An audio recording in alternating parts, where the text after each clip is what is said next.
जय माता दी। देवी पार्वती की कथा। एक बार राजा दक्ष ने देवी का तप किया। 3000 वर्षों तक निरंतर तप करने के बाद राजा को देवी के दर्शन हुए। वे कृतार्थ हो गए। राजा दक्ष ने देवी से पूछा कि हे देवी, भगवान शंकर ने रुद्र नाम से ब्रह्मा के पुत्र के रूप में अवतार लिया है और आपका अवतार अभी नहीं हुआ है, तो शिव जी की पत्नी कौन होगी?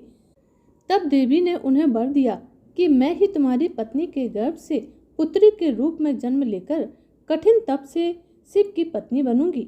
शिव जी बिना कठिन तप के प्राप्त नहीं हो सकते हैं। कालांतर में महामाया ने दक्ष प्रजापति के घर जन्म लिया और सती नाम से वह माता पिता के घर में रहने लगी। जब सती बड़ी हुई तो उसने शिव जी की प्राप्ति के लिए माता से तप करने की आज्ञा मांगी। जब से वह तपस्या के लिए गई तब से उनका नाम उमा पड़ गया। तप की समाप्ति पर भगवान शिव ने सती को दर्शन दिया और सती के आग्रह पर भगवान शंकर ने सती के पिता के घर आकर विधिवत रूप से सती को स्वीकार कर लिया। एक समय देव सभा में दक्ष प्रजापति के आगमन पर जब भगवान शंकर उठकर खड़े नहीं हुए तो महाराज दक्ष ने रुष्ट होकर कहा, सांसारिक संबंध में इसने मेरे पुत्र समान होते हुए भी मुझे प्रणाम नहीं किया, अतः हे देवताओं, मैं इसे बहिष्कृत करता हूँ। आज से यह देवताओं के साथ भाग नहीं पाएगा। इसी बात को लेकर राजा दक्ष शिव जी के निंदक हो गए। एक समय लीलाधारी शंकर सती के साथ नंदीश्वर पर बैठे त्रिलोकी का भ्रमण कर रहे थे, तो दंडक वन में पहुंचने पर शंकर जी ने विरह से व्याकुल होकर घूमते हुए रामचंद्र जी को प्रणाम किया। इस संबंध में यह भी कहा जाता है कि एक बार शिव अखंड समाधि में लीन थे। दीर्घ काल के बाद जब उन्होंने समाधि खोली तो उनके मुख से राम शब्द निकला। भगवती सती ने उसे सुनकर शंकर जी से पूछा, हे स्वामी, राम कौन है जिनका आप स्मरण करते हैं? तब शिव जी ने उत्तर दिया, हे प्रिय, राम ही मेरे आराध्य देव हैं। वे साक्षात पर ब्रह्म हैं। वर्तमान में वह मानव शरीर धारण कर उत्पन्न हुए हैं और भूमंडल पर लीला करते विचर रहे हैं।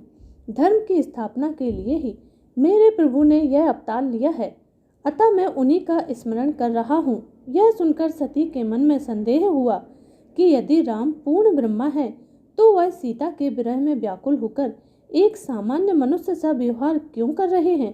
अंतर्यामी भगवान शंकर ने जब यह जाना कि रामचंद्र के पूर्ण ब्रह्मा होने के बारे में सती के मन में शंका है तो उन्होंने सती से कहा, हे प्रिय, यदि तुम्हारे मन में किसी प्रकार का संदेह हो तो तुम स्वयं अपनी बुद्धि से परीक्षा ले सकती हो।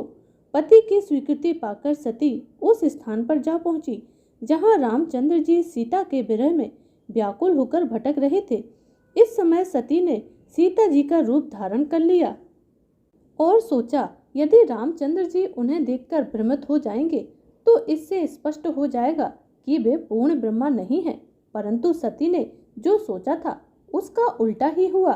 सीता का रूप धरकर आती सती को देखकर भगवान राम ने उन्हें प्रणाम किया और कहा, हे माता, आप वन में क्यों विचरण कर रही हैं? भगवान शंकर किधर हैं? रामचंद्र जी के मुख से माता शब्द सुनकर सती अत्यंत लज्जित हुई और इस स्वरूप को त्याग कर शंकर जी के पास लौट आई। शिव जी योग दृष्टि से यह सब कुछ देख रहे थे। जब उन्होंने सती को मातृ तुल्य सीता के रूप में देखा तो उसी समय उन्होंने सती को पत्नी के रूप में त्याग दिया। सती के मन में घोर पश्चाताप और दुख हुआ, लेकिन धीरे धीरे सती को भी पता लग गया कि भगवान ने उन्हें पत्नी के रूप में त्याग दिया है। वह दुखी रहने लगी। इसी समय राजा दक्ष ने कनखल नामक स्थान पर एक बड़े भारी यज्ञ का आयोजन किया। यज्ञ में भाग लेने के लिए उन्होंने सभी देवी देवताओं को आमंत्रित किया, लेकिन पूर्व द्वेष के कारण शिव और सती को नहीं बुलाया। राजाओं और देवताओं को विमानों में बैठकर पिता के यज्ञ में सम्मिलित होने के लिए जाता देखकर सती ने भी अपने पति से चलने को कहा। शिव जी ने बिना निमंत्रण के जाना उचित नहीं समझा। सती ने पुनः आग्रह किया कि पुत्री को पिता और गुरु के घर बिना बुलाए जाने में कोई दोष नहीं है। अतः शिव जी ने सती को तो दक्ष के घर जाने की आज्ञा दे दी, परंतु स्वयं नहीं गए। सती अपने पिता के यज्ञ के उत्सव में जाकर सम्मिलित हो गई, लेकिन वहीं उनका वैसा आदर नहीं हुआ जैसा कि अन्य निमंत्रित अतिथियों का हो रहा था। भगवान शंकर जी की अर्धांगिनी सती ने अपने पिता के यज्ञ में समस्त देवताओं के साथ पति को न बुलाए जाने पर उनका घोर अपमान समझा। वे निरादर को सहन न कर सकी। मन ही मन वह पत्नी रूप में त्यागे जाने से भी दुखी थी। वह यज्ञ के समक्ष खड़े होकर क्रोध में आकर कहने लगी, हे पिता, मैंने तुम्हारे शरीर से जन्म लिया है और तुमने मेरे पति का अपमान किया है। इस कारण मैं तुम्हारे से उत्पन्न इस शरीर को अब ना रखूंगी। अंततः यज्ञ में अपने पति का भाग भी न देखकर तुरंत ही देह त्याग देने का संकल्प कर उसी यज्ञ कुंड में गिरकर अपने प्राणों की आहुति दे दी। सती हवन कुंड में कूद पड़ी। यज्ञ में हाहाकार मच गया। सूचना महादेव जी को मिली। परिस्थितियों को देखकर महादेव जी को रौद्र रूप धारण करना पड़ा। उन्होंने तुरंत ही अपने गणों को आज्ञा दी कि यज्ञ को तहस नहस कर दो। दक्ष का सिर काटकर उसी हवन कुंड में फेंक दो जहां सती का शरीर गिरा है। गणों ने यज्ञ नष्ट भ्रष्ट कर दिया। दक्ष का सिर भी हवन को भेंट कर दिया। यह देखकर समस्त देवताओं ने महादेवी से क्षमा मांगी और उनकी स्तुति की। फलस्वरूप महादेव जी को प्रसन्न कर लिया। सबके विचारानुसार यज्ञ तो पूर्ण होना ही चाहिए था। दक्ष के धड़ के साथ बकरी का सिर जोड़कर उन्होंने जीवित किया। तत्पश्चात दक्ष ने बकरी की भाषा में बम बम शब्द का उच्चारण करके महादेव की स्तुति की। शिव जी प्रसन्न हुए और वर दिया कि तेरी भी पूजा मेरी ही समान होगी। इसी घटना के फलस्वरूप हरिद्वार से 4 किलोमीटर पर कनखल नामक स्थान में दक्षेश्वर महादेव का मंदिर बना है। यूं तो वर्ष भर श्रद्धालु दर्शनों को जाते हैं, परंतु सावन के महीने में विशेष पूजा होती है। सावन के प्रत्येक सोमवार को यहाँ मेला लगता है। मंदिर काफी भव्य बन गया है। दर्शन करने वालों की मनोकामनाएं पूर्ण होती हैं। मंदिर के समीप ही श्री गंगा जी के पावन तट पर सती घाट बना है, जहाँ पर अस्थि विसर्जन किया जाता है। इसके बाद शिव जी सती के विरह से व्याकुल होकर उनके मृत शरीर को हाथों पर लिए तीनों लोकों में घूमने लगे।